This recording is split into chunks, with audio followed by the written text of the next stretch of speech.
You are listening to the Bat Flip Podcast, a baseball podcast from Belly Up Sports and the Belly Up Podcast Network. Here are your hosts, Damian and Matt. Welcome back, everyone, to the Bat Flip Podcast. My name is Damian, here with my co-host, Matt. We're coming to you on February 2nd of 2021. What a week that this has been in the baseball world. We've had a major trade happen. We've had some, higher profile free agents sign. We've had, a dispute between the owners, the league, the players that we'll get into. But before we jump into all that, let's bring my co-host Mitt in. And how you doing, Matt?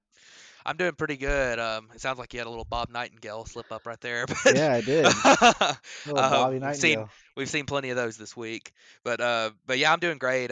Just hanging out, and I went out of town this weekend. Went doing a little bit of redneck stuff. Went hunting, and that was fun. And just hanging out with buddies and drinking a couple cold ones, and it was a good weekend. But yeah, I mean, catching up on the baseball stuff was a little difficult. So much happened, and we're only, a few weeks from spring training. So, I mean, right now at least we are. So unless they change it, which is possible, I guess still. But I'm excited. I'm looking forward to it. I think this is going to be a fun season. Hopefully by the end of the season we have a normal-ish feel to it, maybe a normal postseason with fans and late season, even in the the pennant races. Maybe we have a lot of fans in the seats and everything. So I'm I think it's going to be fun, and I'm doing well. So, how about yourself? We're doing all right over here. Just trying to get through all this stuff. But like you said, very much excited that baseball is coming back pretty soon. As we sit today, you know, we're two weeks and 1 day away from the first team reporting for spring training. Hmm. Um, we found out news that this weekend that the league is already trying to push that back a little bit. They sent a proposal to the Players Association saying that delaying the month for a season, and that we would you'd get 154 games this year, and they would do the expanded playoffs, but only up to, I think it was I think 14 teams, or was it yeah, it 12? wasn't the same as last year, but Yeah, well, I last year mean, was 16, and I don't yeah, know if it was either 12 or 14. yeah. And then the implementation of the universal DH, and the players union, they disagreed, and they declined the offer as was expected, because then that just opens up a whole wormhole for CBA talks that we're going to get into this next off season. So as it's looking right now, we're not going to have the DH in the National League this year. We're going to play a full 162 games, and it looks like spring training is going to start in about 2 weeks. Yeah, I think this is good news. I know a lot of people want the universal DH. I've think there's good arguments either way. I, for a long time, was opposed to it. After seeing it in practice this year, I'm not as opposed to it as I was. I think either way is fine by me. But the league, the front office, the owners and Manfred are using that as a bargaining chip to try to get their expanded playoffs, which I just don't like at all. I don't understand it. I think it's crazy to that a team could win 105 games and then have a scrub team that's lost 85 games get into the playoffs because there's so many teams in the playoffs, and a 3-game series decides who wins that. I think that's pretty bad. You could maybe talk me into a 12 team playoff instead of a 10, and have like the top 2 teams get buys in the playoffs, or some kind of restructure. Maybe I could be talked into, but that expanded playoffs like we had last year, it was fun for last year because there weren't really enough games to determine who was actually the best teams. But you know, for a full season, I don't like it at all. And I don't understand why the league wants to push it back. I mean, I every other major sports league is playing right now. The NBA is playing. The NFL is playing. They've played all year without a game getting canceled. They've had some postponements, but they haven't had a cancellation. The NBA has had some postponements, but at this point they haven't had a cancellation of games. Um, I don't understand, how they think that pushing the season back a month is going to make it any better. Plus the fact that they're talking about pushing spring training back more than they're pushing back the regular season, which would mean a shorter spring training with the same length of season, or just an 8-game shorter regular season. but that 8 game shorter would be condensed into a smaller time window. So I think the players really didn't like the risk of injury being increased by the shortened spring training plus the more condensed schedule that they would have had. So I think honestly, you start it when you normally would have started it, the very beginning of April, and you play it as you would have normally played it. And if in that way, if teams have issues with COVID early in the season or something, you still get a free pass on it because you have a lot more flexibility to reschedule games. So I'm glad that deal didn't happen, and I think the owners are kind of crazy for suggesting that, and I think the players are doing a good job. I think they did a good job of not accepting that. I think the players probably could have countered with something that not countering at all was a little bit out there, but I think they want the season just to proceed as normal, honestly. So Well, this when this was all started this last year, I forgot who it was, put out a fantastic, article and thread of tweets about why the players don't they don't counter that argument, but they decline it and then they send their own offer. It's to do with the way the CBA it would void parts of the CBA and everything, and just pretty much it would give the owners more power if the players tried to counter. Actually, it would give Rob Manfred. He would be able to say, well, look, we tried to do this, you guys countered, well, we don't like this, so now I can just implement it. Whereas in now the players are just like they can say, well, look, just we continue on as it is, and then we'll hash this out next off season when we have to go through a whole new collective bargaining agreement. Um, so like you said, the way that the owners wanted to push it back, they were trying to tell the players, well, look, we can give you universal DH when all the players want that, the fans want it mostly. Like you said, I was very opposed to it, but before seeing it, and now that you see it, I can understand both sides of the argument. And I wouldn't hate if it's in the game, but the owners think that the universal DH is such a big bargaining chip when it's really not. Like you're only really benefiting 15 teams. 15 new teams get that one position, but those trading that for expanded playoffs just brings so much more money into the owners' pockets. So, like you said, it's a very good deal that the players didn't take that, and it just sounds like we're heading down a rocky road for next off season's collective bargaining. Oh yeah, absolutely. Next off season's gonna be rough, and I'm hoping that this season might be a more complete season than next year. Is kind of what I'm afraid of because of there's a history in Major League Baseball of the players going on strike when the collective bargaining agreements have expired. So let's hope that next year is everything is put in place pretty well. Yeah, Um, we're gonna be putting our trust in Rob Manfred and Tony Clark in that yeah, scenario. Yeah, Rob Manfred's not the best, but you never know. We'll see what happens. Um, I think it will eventually get done next year. But we'll see. So starting off, a lot of moves this week again. We've got, I believe we're going to talk about 9 free agent signings. In depth, and then we had 3 or 4 more that happened that just because of the sheer number of them, we're not going to be able to get to too many of them. But the first one that we're going to talk about is a probably the most accomplished player on the list, or at least the most accomplished pitcher. It's going to be Adam Wainwright, who signed a 1-year, $8 million deal with the St. Louis Cardinals. He had contemplated retirement. He actually, I kind of wanted him to retire because he was really, really good in the TV booth in the postseason. I don't know if you saw any of the games he was in, but he was really good at that. Um, Yeah, but yeah. yeah, but he's 39 years old. He probably wants to give it one more go round with St. Louis. His career numbers are really good: a 3.38 ERA, 3.41 FIP, and a 41.3 wins above replacement number is very solid for a pitcher. I don't think that's quite Hall of Fame worthy numbers, but he's really solid. Um, in 2016 to 2019, which is after an Achilles injury that sidelined him when he was really at his best. So the last 4 or 5 years, he has had a 4+ ERA every season except for the 2020 shortened season, which was a 3.15 ERA. But his peripherals have stayed pretty even.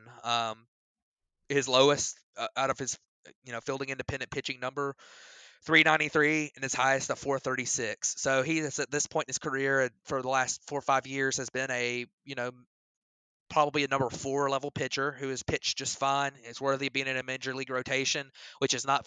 It's just something you can't say about too many 39-year-olds. And he's he's very accomplished, 3-time All-Star, wins leader a couple times. He's actually a couple of times a Gold Glover and a Silver Slugger, and we might get to see that one more time this year with the Silver Slugger if the pitchers hit like we are talking about. So interesting. Yeah, like you said, he's one of the most accomplished pitchers in the game. He's been around since 2005. Um, you know, it's hard not to like Adam Wainwright, especially like you said when he did such a great job in the booth. But as a player, it just you just always know him for that curveball that he has, and Uncle Charlie is what they call him. It's just like you said, one more go around with the team. I'm guessing maybe wants to hit age 40 pitching or something, but I mean not much else to say. You pretty much covered Adam Wainwright, to the T. So we'll just jump over to our Yeah. next signing One we had. one little Okay. one little fun fact about Adam Wainwright. He was actually traded before he spent his entire career with the Cardinals, but he was drafted by the Atlanta Braves. Was traded for JD Drew. That's how long ago this was. JD Drew played in Atlanta in 2004. That's how long he's been in the big leagues. Yep. So just interesting. So the next signing that we had was, he's a major league catcher now. I would say at one point he was one of the best catchers in the game. But Wilson Ramos signed with the Detroit Tigers on a 1-year, $2 million deal. He's been in the majors for 10 seasons. I believe it was 2016 was probably his best year. He hit 307, 354, had a 123 WRC plus. I think it was that year where he tore his ACL, if I don't believe. It was right before the playoffs happened. And he hasn't really bounced back to the same player he was at that point. 2018 when he split time between the Rays and the Mets was a really good um, year for him. But Wilson Ramos is a solid catcher, especially for the Tigers, who don't really have. I think they've been playing Grayson Griner at catcher, so nice rebuilding team. Get a nice young solid, or not young, nice solid catcher. That they could probably flip at the deadline. Yeah, I really like this move for Detroit. They've got a lot of young pitchers. We talk about Tariq Skubal coming up. We talk about Casey Mize coming up. A couple of the guys who are already up there, and this gives them instead of having a you talk about Grayson Griner or somebody like that being their catcher. They got a very experienced veteran presence there. Uh, I mean, his bat's pretty good. He's been above average for his career this past season and the shortened season with the Mets. I mean, it was just okay, an 89 WRC plus. He's a pretty good defender. He's not an elite defensive catcher, but he's been solid for his whole career. And he's like I say, 10-year veteran, very important for an up and coming young pitching staff like the like the Tigers have. I like this move a lot, and like you say, of course, if he has a big year and you're sitting there in July and he's hitting, got a 300 average, 350 on base, 450 slugging or something, having a bounce back, then you can flip him and probably pick up a lot for him because he's a catcher and catchers are in demand. So I think this is a good signing for Detroit.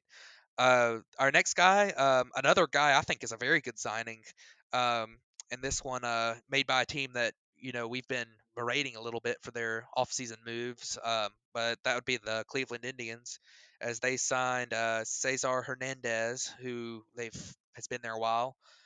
They re-signed him to play shortstop, and he signed a 1-year, $5 million deal that does have a club option attached to it, and he's 30 years old. He's got a 277 career average, the 358 on base percentage, 383 slugging, which is exactly 100 WRC plus for his career, which is an exactly league average hitter.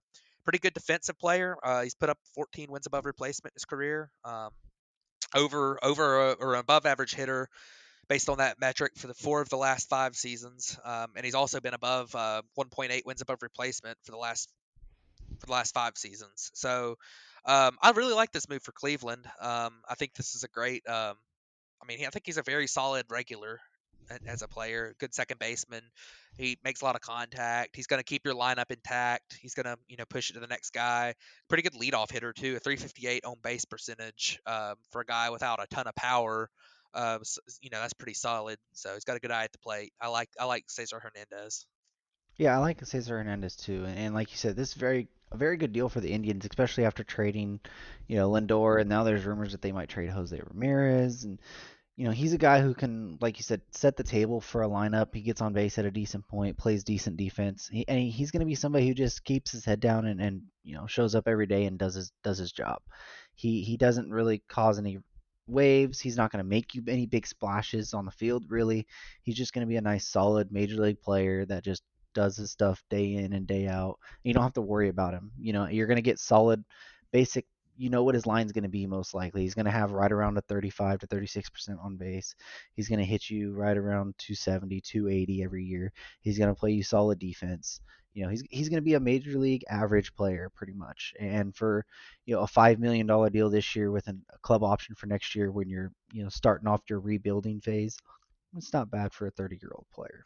Yeah, another guy who might be traded at the deadline if Cleveland is out of it this year. So, Absolutely. um, Well, our next signing is one that it didn't catch me off guard for what he signed for. It caught me off guard to where he signed for. And that's Andrelton Simmons, shortstop. He's been with the Angels for the past, I believe it's 5 years. Was with the Braves before that. Probably the best defensive player that we've seen. I mean, he's got to be right up there with Nolan Arenado um, for defensive prowess in the game right now. But it was really odd to see him go to the Minnesota Twins. A 1 year, $10.5 million deal, but they already had Jorge Polanco set at short. yeah, very interesting to see this. I think Polanco they're moving to play second base maybe Yeah, or yeah. I think um, they said they're going to move him to second, and then Arias is going to be a utility guy. utility. Yeah, and Arias's profile would fit a super utility type player. But Simmons, you mentioned his defense and his bat in his career. It's been okay. He's had a couple seasons where it was better than average, but most of the time it's been a little below average. Career 269 hitter, which is not bad, but only a 317 on base, 379 slugging. He's a guy who puts the ball in play a lot. He hits for a lot of contact, but he doesn't have a great approach at the plate. Doesn't walk very much. Limited power. I think his career high in home runs for a season was like 17, maybe. So that part of it's not good. But when you look at a guy who's been a below average hitter and you look at his wins above replacement total of 25.2, there's something special there. And special he is at shortstop. A couple stats that I found on Andrelton Simmons. So the since the defensive advanced metrics became a thing, which around the turn of the century, around 2000 or so, um, he has been the best shortstop um, by UZR per 150, which is ultimate zone rating, and by defensive runs saved. He's put up 191 defensive runs saved in his career, and he has been the second best defensive player by both metrics. I believe Andrew Jones was number one in UZR per 150, and Adrian Beltre maybe was number one in defensive runs saved in his career. Um, I don't remember for sure who that one was. I looked it up earlier, but I thought that was very interesting. I mean, he is a generational defensive player, and he's a guy who, in his era, is by far the best shortstop in the game, probably the best defensive player in the game. While he's been in baseball, and for he's around the likes of an Ozzie Smith or somebody like that in his career ranks as a shortstop defensively, that is. And I think the Twins just added a fantastic defensive player, and it's easy to remember how they lost a couple of those wild card games this year. Some defensive mistakes, and I think they shored that up pretty well with Andrelton Simmons. Yeah, and maybe Arias plays a little bit more of the outfield now that they especially let go of Eddie Rosario.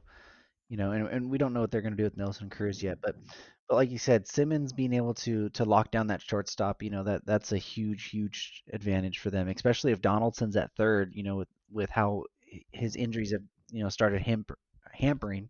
I can't speak today for some reason, but have started hampering, his mobility probably at third base, his range. So, locking down Simmons at least for this year, we'll see he enters that free agent market next year at that crowded, um, shortstop market. So maybe this works into a 2-year deal or something. So we'll see. Um, but our next guy we had signed is Jerickson Profar. He ended up signing a 3-year, $21 million deal to go back to the Padres. Um, he's a utility guy, plays all over the field. I think this year alone he's played games at left field, second base, right field, first base, center field, and he played a game at DH. Um, he was a lot better this year than he has been in his career. This year ran a 343 on base and a 278 batting average, and his career line's at 238 batting average with a 318 on base. He plays solid defense, but not great defense everywhere. But he's a prototypical utility guy, like we were just talking about with Arias. He's a guy who he doesn't walk much, he doesn't strike out all that often, but he's a guy who will put the ball in play, and he can play all over the place for you and play solid defense everywhere. Yeah, this is a interesting player. Jerkson Profar at one time back, you know, he's been in the big leagues for more than 6 years now, and at one time he was the number one prospect in baseball by a lot of the services. And he's only 27 years old. All these free agents you talk about, we talk about um, Wilson Ramos is 33. Cesar Hernandez, who this is his first time in free agency, is 30. Kike Hernandez, first time in free agency, 29. Andrelton Simmons, first time in free agency, is 31. Or maybe this is his second year.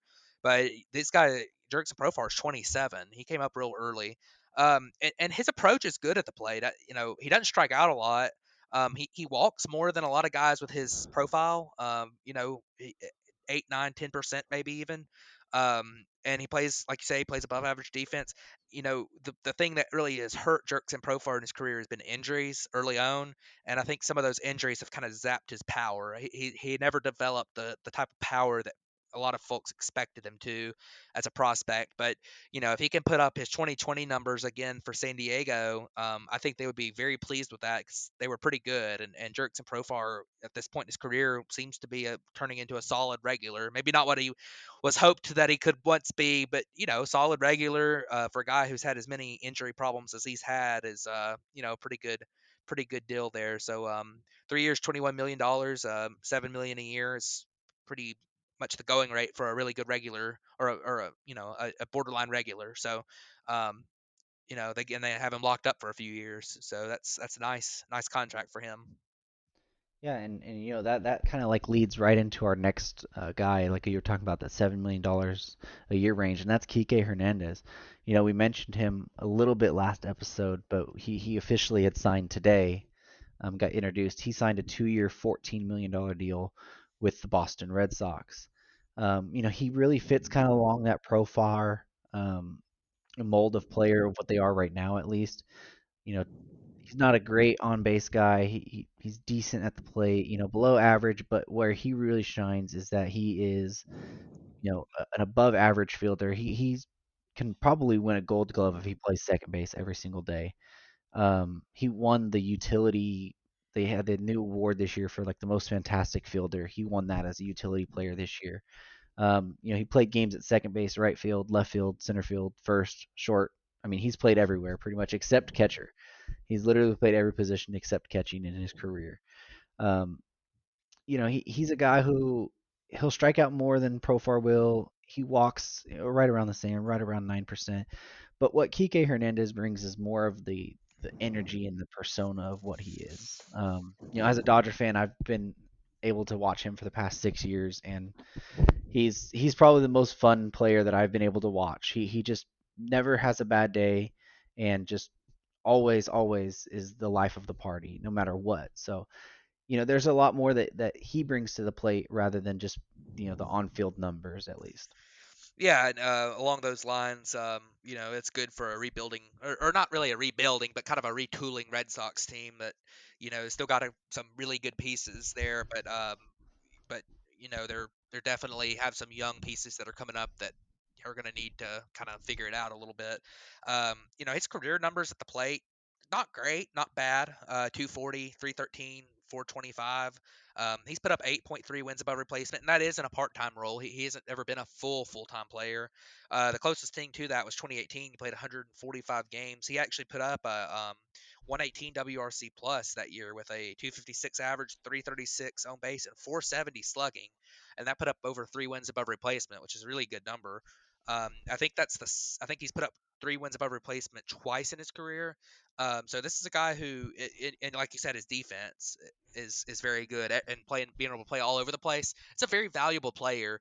I don't think he's a long-term solution as an everyday player, but he can have another 2018 like season, have a really good year, play a solid maybe you slot him in as a Red Sox at second base, losing Dustin Pedroia, and obviously you can play him anywhere, but you play him a full season, and maybe he puts up something similar to his 2018 number, and if not, you've got yourself a clubhouse leader and a pretty solid defensive player that can play everywhere for not too hefty of a price. So good deal. Good for Kike Hernandez. Good for the Red Sox. He's only 29 years old too. He's on the right side of 30.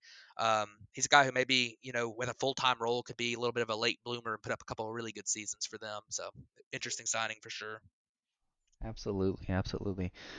Um, so our next signing we had was a guy who he didn't pitch at all this year. And we've actually talked about him as far as being part of one of the bigger trades that we've had happen, and that is Chris Archer. He signed a 1-year, $6.5 million deal to return to the Tampa Bay Rays.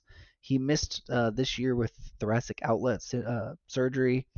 That's starting to become a new alternative for a Tommy John instead. So we're not quite sure what he's going to be, but to get a $6.5 million deal coming off of that surgery and missing this season, I'd say Chris Archer did pretty well for himself, especially after how he looked, the past couple years before this, especially 2019, where he was just terrible. Yeah, Chris Archer. He's been a pretty puzzling player for his career. He had two All Star appearances in his first stint with Tampa Bay. In his career, he's got a 3.86 ERA, but a 3.65 FIP. He's put up to over 20 wins above replacement in his career as well, which is pretty solid. He's always been a guy that underperformed his peripherals, and usually you see it the other way around. A lot of times you see guys who, over a long period of time, are able to underperform them. With weak contact, good defense behind them, good. But Chris Archer's been kind of the opposite. He always seems to give up. Maybe he gives up a lot of line drives or something, but um, he's a guy who you're a little worried about his arsenal. He only really throws two pitches, fastball, slider. Maybe the Rays could, he's comfortable there. He's played there a lot, pitched there a lot. Maybe he can get back to his form by adding a third pitch, but I mean, when he was in Pittsburgh, it was a disaster. I mean, 2019, his full season there, a 5.19 ERA, a 5.02 FIP. Those are by far career worst numbers.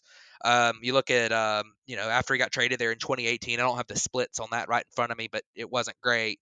And I mean, you would hope that he would try to get back to his ways of pitching well, and I think Tampa is a good place for him. Smaller market, back where he's come from before, and I think a pitching staff, strategy, that meshes a lot better with him than Pittsburgh. I think Pittsburgh didn't suit him very well when it came to his arsenal. I think Pittsburgh preaches a lot more of the two seamers and changing speeds inside outside. I think Chris Archer's more suited for a place that he can throw his four seamer and his slider up and down in the zone. Get swings and misses. I think that's a way better scenario for Chris Archer. So I think that's a pretty good signing. Both sides. I mean, low risk. It's just 1 year. Thoracic outlet syndrome is something that it's definitely worrisome because you've seen a lot of pitchers have major issues after having that. The biggest one that comes to mind is Matt Harvey, but I mean, we'll see what happens. It'll be interesting for sure. Absolutely. If there's a spot that Chris Archer is going to be able to bounce back, it was going to be Tampa Bay. I had when we had doing our free agent predictions between our little group of friends, I had picked either Tampa Bay or the Dodgers for him just because of the Andrew Friedman connection. Um, so definitely, I mean, Tampa Bay going back there for him, it's going to be a great thing for him, especially, and this just further proves the point that Tampa Bay really won the trade. I mean, you get Austin Meadows, Tyler Glasnow, Shane Baz, and now you just get Chris Archer back anyways. You get everybody. Yeah, you get them all back. So good for Chris Archer. He really has been a pun for a lot of fans over the last year or two being in Pittsburgh and all the antics that go on there with stuff. So hopefully he can get back to doing really well because he was one of the pitchers I liked watching the most when he was back in Tampa Bay. Yeah, So yeah, and you mentioned the antics a little bit. Just real quick on that, I think he was frustrated a lot when he was in Pittsburgh. I think he's always been a guy that was really energetic, and when he was doing really well, he was a fun pitcher to watch. He was real, excitable. Um, I think he just got frustrated. I think it was just a bad fit in Pittsburgh. I think it really was, and I think with the Tampa Bay Rays being back there, I think that the attitude changes a little bit, and I think he is a lot happier and a lot more comfortable there. But we'll see what happens. Our next signing, the guy who is coming back to the team that he was with in 2020, and that is Didi Gregorious. He re-signed with Philadelphia on a 2-year, $28 million deal. Pretty solid contract for him. Good career numbers, 265 average, 315 on base isn't great, but a 433 slugging as a shortstop, not too bad. Got a 99 WRC plus, so he's basically a league average hitter, and about 19 wins above replacement on his career, which is pretty solid. 2020 was really good for him. He saw a spike in his own base. He hit 284 with a 339 on base, 488 slugging. 117 WRC plus and 1.4 wins above replacement in that shortened season. So that's really good. And his best 2 seasons were in New York, where he was a very big, he took very much advantage of the short porch in right field. I think a lot of people remember him hitting a lot of home runs over that short porch in right hmm field when he was with the Yankees. But he hit, he had a 4.1 wins above replacement season in 2017 and a 4.7 wins above replacement season in 2018, which was pretty elite numbers there. That's definitely all-star worthy production from him when he was in New York for a couple of years. But I think it's a pretty good signing for the Phillies. Good going rate. They get themselves a shortstop, bring him back for a couple of years. Uh, I think it's a perfectly fine deal on both ends there. Yeah, and what this really allows the Phillies to do is this is a perfect bridge gap to that Bryson Stott that they had drafted, who's one of their top prospects at shortstop. He's projected to be ready in a year or two, so maybe you still have Didi waiting in the wings. That gives you a little bit extra time that you can make sure that Stott's ready down in the minors. But like you said, Didi, he's gonna be a really good fit in that lineup. With the power you have from Harper, and then you have your righties of Hoskins and Bohm, McCutcheon, and Real Muto, and being able, and even Segura, putting um, Didi. I'm sorry, I've just spaced on his name. Putting Didi right in the middle of that lineup. He's somebody who'll give you professional at bats as well. He's starting to try and walk a little bit more. 2018 he walked 8.4. 2019 he got injured, but he was around a 5% at that point. He walked 6.3% this year. Very professional hitter. He plays really good defense as well. So, you know, for a team that doesn't play great defense and that needs a solid lefty major league bat in there, I mean, this is a perfect signing for the Phillies. 60 games he hit 10 home runs, so there's a shot he might be able to hit, 30 home runs this next year. Even with the shorter porch still in Philadelphia, but he could still do it. Yeah, he's a pretty solid player. Another guy who left-handed bat that can take advantage of some short porch, but he doesn't really need short porches. Not Is at all. is Joc Pederson, and he signed with the Cubs on a 1-year, $7 million deal with a 2022 mutual option. Um, I thought this was one of the more strange signings of the offseason. I mean, I didn't really understand it too much. Not that Joc Pederson isn't a really good player because he is, but for the Cubs to sign the guy that's so similar to Kyle Schwarber, I thought was interesting after letting him go and non-tendering him for a contract that would have been pretty much the same as what they got with Joc. I thought that was interesting, but Joc Pederson's a good player. His career 230 average, not great there, but 336 on base is fine. 470 slugging is pretty solid. Um, 13 wins above replacement and a 118 WRC plus for his career. 2020 was a struggle. He only hit 190. His other numbers were pretty similar, but the 190 kind of drug them down some. 285 on base, 397 slugging. So some of those streaky strikeout issues with Joc Pederson flared up in 2020. 2019 he put up 3 wins above replacement. 2018 put up 2.7. Has had some good production the last few years up until 2020. Um, but here's where Joc Pederson's a problem. Um, lefties in his career, he's only had 385 plate appearances against lefties, and he has not hit them well at all. 191 batting average, 266 on base, 310 slugging. That is a 59 WRC plus, which is pretty terrible. Versus righties, where he's had almost 1,500 more plate appearances against righties. He's hit 238, which is still not great, but he's also put up 349 on base, which is really good, and a 501 slugging, which is very good, and a 128 WRC plus. So he's been a pretty close to elite hitter against righties, and pretty much close to worst hitter in baseball against lefties. So one of the biggest platoon splits guys in the game. So this will be interesting to see how he works out with the Cubs, because like I say, I just felt like it was weird because they could have brought back the guy who had a lot of chemistry there and had been there a while and was part of their World Series team, and that's a really similar player to Joc Pederson, and instead they went out and got Joc Pederson. So interesting stuff. Yeah, and Joc Pederson is, he's one of the most streaky hitters, good or bad. He'll get into a groove where he'll hit you in a week, he'll hit close to 10 home runs. But then he'll get in a groove in a week, or not a groove really, but he'll get into a slump during a week and strike out almost 15 times. When he does good, he's really good. When he does bad, he's really bad. There's not really much of an in between with Joc. Um, the only really good thing that does, even when he's struggling, is that he still takes a lot of pitches and he still tries to walk a lot. So he's a guy who will work at bats, work counts. It's really weird with Joc. He really actually feels more comfortable in the leadoff spot, which you wouldn't think he's more of a prototypical leadoff hitter because he hits for a lot of power. I mean, in 2019 he hit 36 home runs. The year before that, 25 home runs.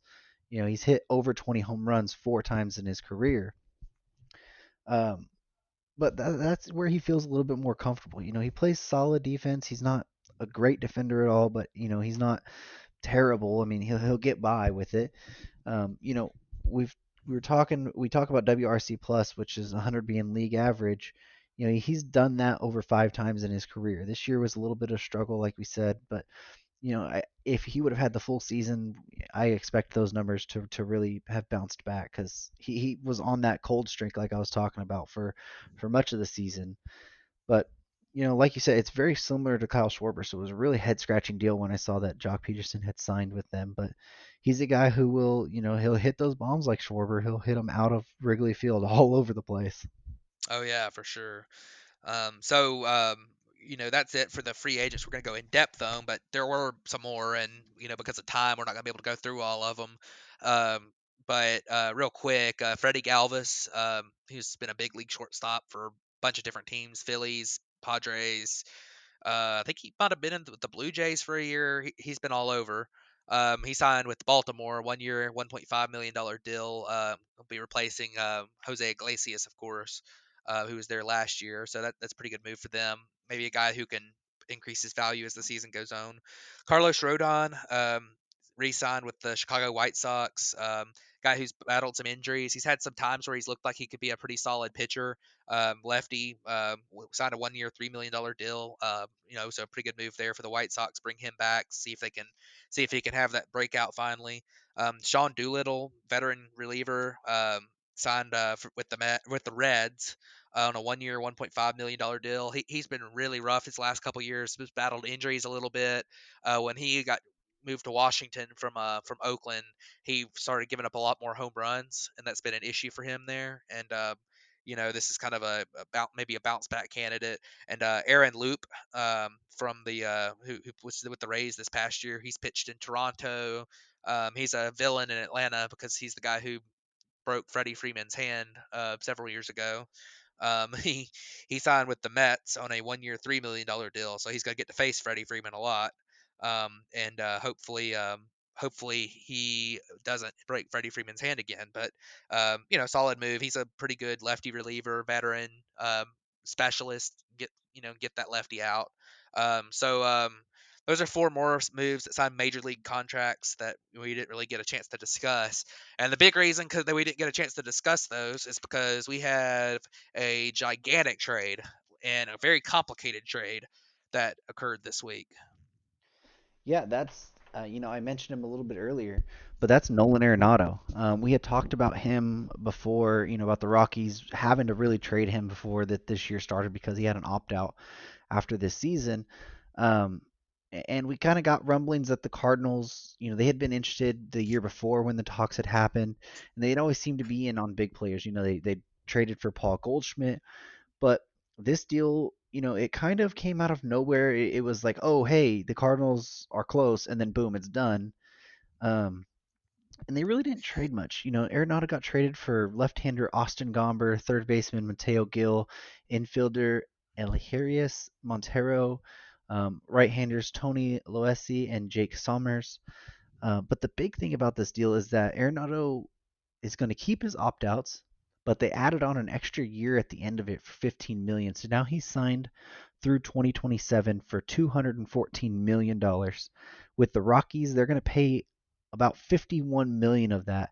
But the really interesting part is that the Rockies are going to cover his full salary for 2021. So the Colorado Rockies are going to pay Nolan Arenado $35 million to play for the St. Louis Cardinals this year. Yeah, that's very interesting. One of the more complicated trades when it came to money that we've seen in a while, and really, that's not surprising given the structure of his deal and how much money he's owed. But this Arenado trade was interesting. He's a good player, great player, sometimes elite. He's you know, he's got those opt outs. His career numbers: 293 average, 349 on base, 541 slugging. That's a 118 WRC plus. He's put up over 32 wins above replacement in his career. He's an elite defensive player. Been a Gold Glover several times. 2020 struggled a little bit. 253 average, 303 on base, 434 slugging. Some of that due to a shoulder injury. Still put up almost one win above replacement in the shortened season. A lot of that related to how good a defense he was playing. But in 2016 through 2019, he put up over 5 wins above replacement each season. The problem with Nolan Arenado is the home and away splits. This is something that gets brought up all the time with players that play in Colorado, but his are pretty dramatic. He at home he's a 322 hitter, 376 on base, 609 slugging. That's a 128 WRC plus, that's elite. Away, 263, 322, 471 with a 108 WRC plus, which is still a pretty good player, but nowhere near an elite level hitter that we've come to expect from Nolan Arenado.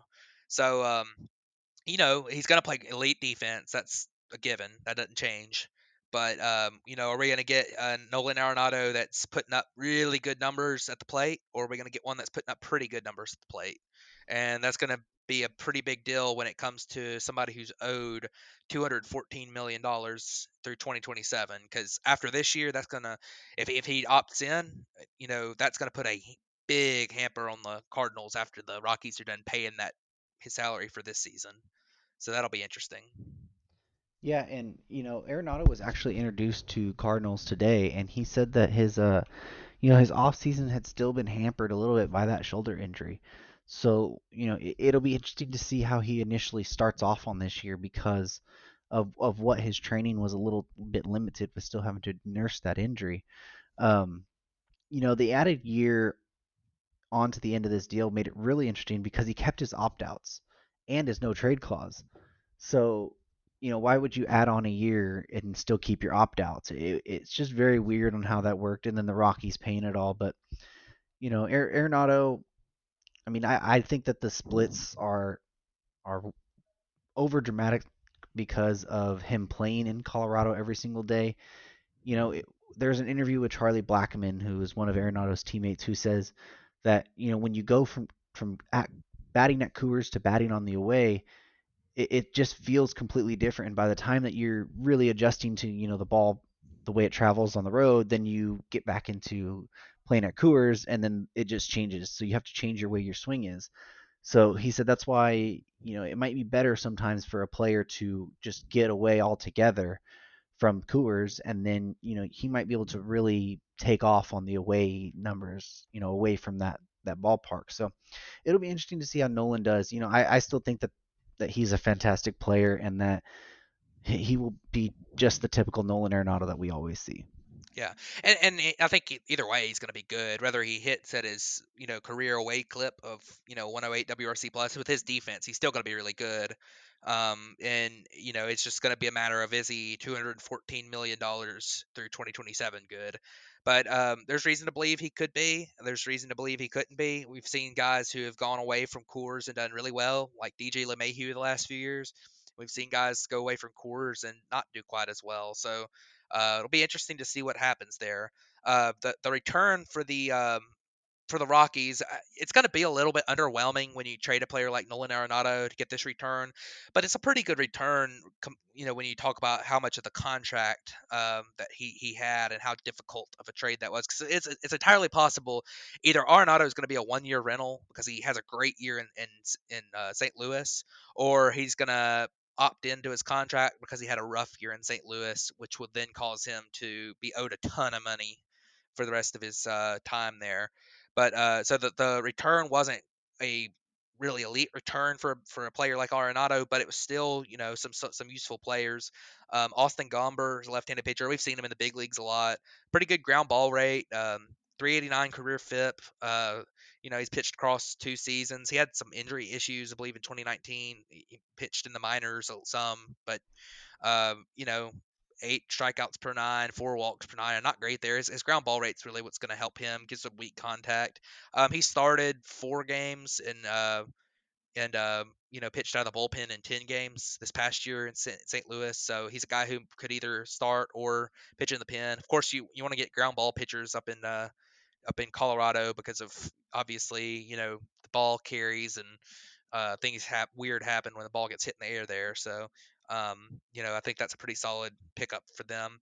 Third baseman, Montero Elhuris. I'm not exactly sure how to say his first name, but he's a third baseman. He's going to be the number 16 prospect for the Rockies. He's got a plus raw power, a decent hit tool, good arm. He's working on his D some. He's a little bit of a limited athlete. You know, he probably won't ever be an elite defender, but he could probably become average. And if his hit tool works out, then he could be a solid player, especially with that plus raw power in Coors Field. Tony Losi is the number 18 prospect there. I really didn't see too much about him. He's got really good strikeout numbers in 18 minor league innings, but it's all in the lower minors. Um, then Mateo Gill, high ceiling shortstop prospect. He's got good power and bat speed. Got strikeout issues, but he's a guy who had played really good D when he was picked up and drafted out of high school, but he's kind of a declining athlete. He's put on a lot of weight, put on strength, not bad weight by any means, but it also limits your mobility just a little bit. So, there's talk that he's currently a shortstop, but he might move to third base at some point. And then Summers, I really couldn't find much about him, but he's not ranked as a prospect. He had pretty good strikeout numbers in rookie ball, but I mean, he had like a 4 something ERA there, so maybe somebody to watch down the road. But interesting stuff. I mean, I think it's probably a win for both sides. I mean, I think St. Louis probably got Arenado on what would be the going rate for him in a free agent deal.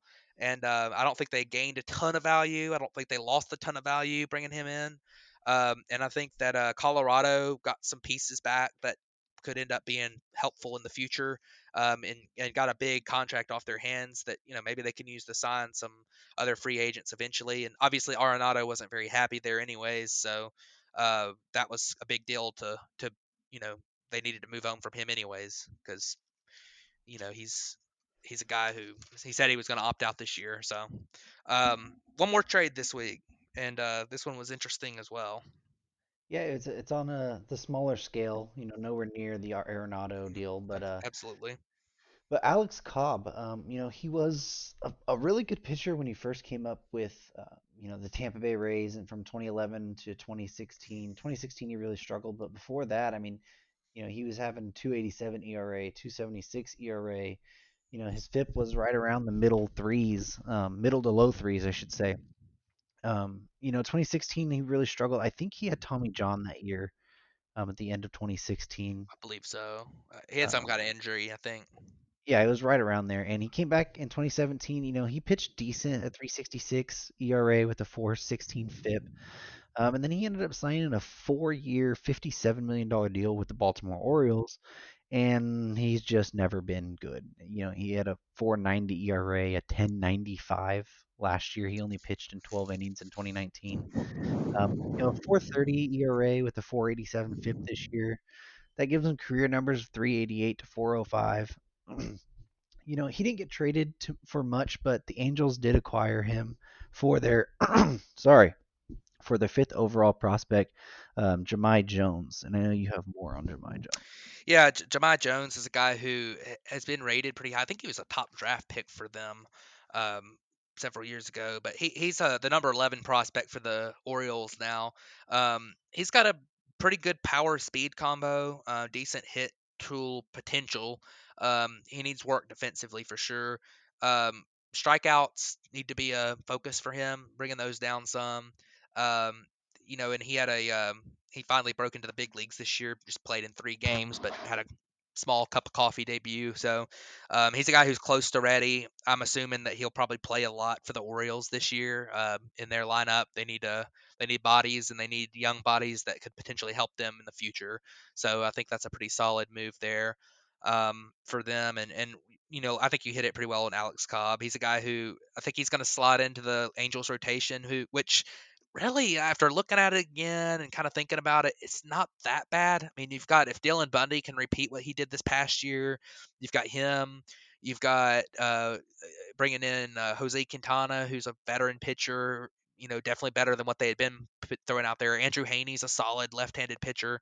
Um, and then, there's talk that you might get Otani back on the mound at some point this year after his surgery last year. So, uh, interesting moves. Behind that, now you got Alex Cobb, who's a veteran major leaguer, had some good seasons. If he can put up a low fours ERA, you're happy with him being in there at some level, and a couple of young guys to kind of fight for those last one or two spots in that rotation. But I think it's a good move on both sides, and the Angels are only paying, I think, like you said, like $7 million of the contract for Alex Cobb this year, so they're not owing him too much, and it's a 1-year deal for him now. So, before we close out the show, I did want to mention a couple of. We're getting to that time of year where you have some more notable minor league contracts from major league players. So, a couple of those that is probably worth mentioning. Delino to Shields signed back with the Rangers from Cleveland. Um, speedy outfielder. Maybe he figures something out. Steven Souza Jr. has had some good years. He signed with Houston. He had been in Chicago with the Cubs. Um, Von Nova, who had been in Detroit last year, I didn't even realize that, but former, pretty good pitcher from the Yankees and Pirates. He's going to Philly on a minor league contract.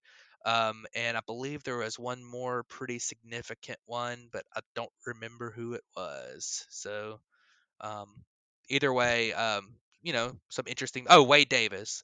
Wade Davis got moved, signed back with Kansas City on a minor league deal. So just some interesting deals there that maybe guys who um, fairly notable minor league deals, because we're getting to that time of year where you're going to start seeing some guys who had held out for major league contracts get minor league contracts. So Absolutely. And another small little deal that we didn't mention either was, um, Jordan Yamamoto got traded from the Marlins to the Mets after he was DFA'd for a minor league shortstop. So just another depth piece who was Yeah, not very good this year. yeah. But He's a guy who had showed a little bit of potential a couple years ago for the Marlins. He was part of the Yelich trade. I think yep, it was him and Lewis Brinson. So the Marlins have not made out well at all in that trade. Oh, and there was one other guy, Monte Harrison, who is actually a top 100 prospect who made his debut this year. So I guess the jury's still out on the trade because Monte Harrison could end up being really, really good. But either way, losing Yamamoto, I think the most famous thing he did this year was give up the 11 runs in relief in that 27 run game that the Marlins allowed. So um, that that was might interesting, that but that might attribute to his 18 ERA. that definitely attributes to his 18 ERA. I mean, he Yeah, wasn't great either way, but yeah. yeah. So, but all Well, right. I think that will pretty much wrap up this episode. You know, as we said, we're closing in on 2 weeks until the first teams start reporting for spring training. So expect episodes to be packed like this every single week. We're gonna start. We still are waiting for Trevor Bauer to sign. Still waiting on Justin Turner, Nelson Cruz to sign, Ozuna, Marcell Ozuna to sign, um, we've James got Paxton to sign. did, One thing we did didn't James Pax. I mention, thought James Paxton did sign. I did not see him sign Did anywhere. I thought he signed with the I thought he signed with the Blue Jays. I did not see that. I knew they were interested, but I Maybe, did not yeah, see him maybe sign. not. Maybe it was just the interest from the Blue Jays. Yeah. So, One or thing we maybe we didn't both projected him to go there. I don't know why I blanked on that, but Yeah, I don't know. One thing we didn't mention, we didn't really go into depth because it wasn't really a move that happened with an MLB team, and it just had me thinking about it when I was looking over our list of players. But that was Masahiro Tanaka. He ended up going, re-signing back into, I think it was Japan where he came from before. Anyways, his Major League Baseball career over here, at least, is now over. He has went back to his homeland where he came from before he signed with the Yankees and had a fantastic major league season. But he felt it was time to, he wasn't getting as much interest here, and he wanted to go back home when he was still, a very capable pitcher. So, congrats to Masahiro Tanaka on his major league career and being able to go back home and kind of finish his career where he started. yeah, it's good stuff for him. So, well, thank you guys for tuning into this episode. This has been, I think, episode 24. Man, Yeah, it's it's crazy. insane, right? It's absolutely insane how fast these 24 episodes have crept up on us. But thank you guys for tuning into this episode. We really appreciate it, and we'll see you guys next week. Thank you very much.